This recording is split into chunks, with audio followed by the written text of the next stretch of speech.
we asked ourselves, how can we foster better exchange among readers so that it's really valuable both to take part and to read the conversation and maybe learn something from it.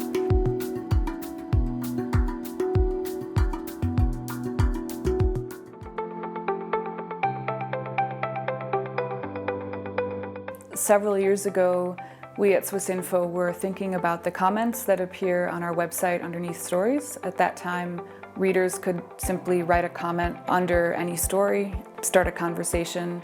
But what we often found was that the comments, the content, was sometimes really actually quite unrelated to the story.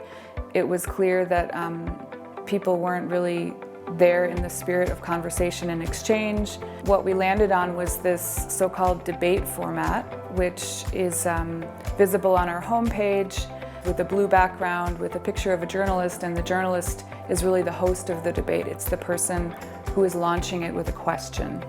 The question encourages readers to think about how their own experience shapes how they view this particular topic. We launched this debate format, and then shortly thereafter we realized we'd like for our users to be able to talk to each other across language barriers because we serve a 10-language audience. And in order to address that, we introduced an auto-translation feature. So the debate is now a single thread that anyone can comment on in any of the languages we serve. And the comments are automatically translated so that readers of any of those languages can read them all and respond in the language they feel comfortable in.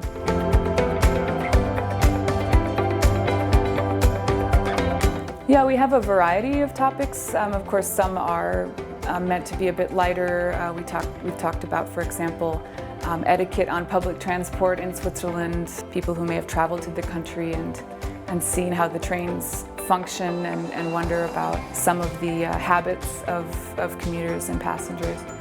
But of course there are heavier topics or more in-depth topics such as the neutrality issue, where it requires some maybe deeper reflection or some experiential examples from the people participating.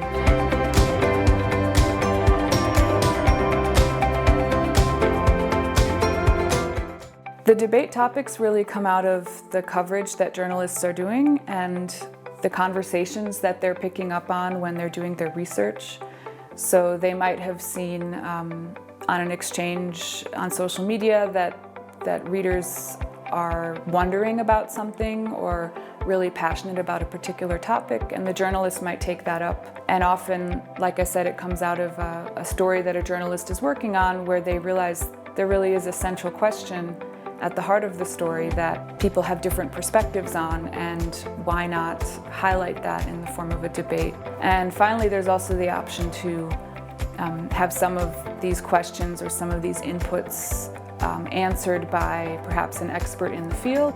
We can and do invite people who have researched the topic, who are dedicating their lives to the topic, to get involved and provide kind of a unique voice to the debate.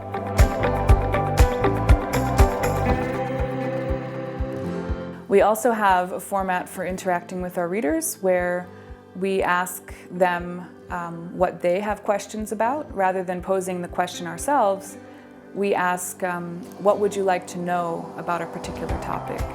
And then our readers can input that information into a field, and it goes directly to our journalists, this feedback.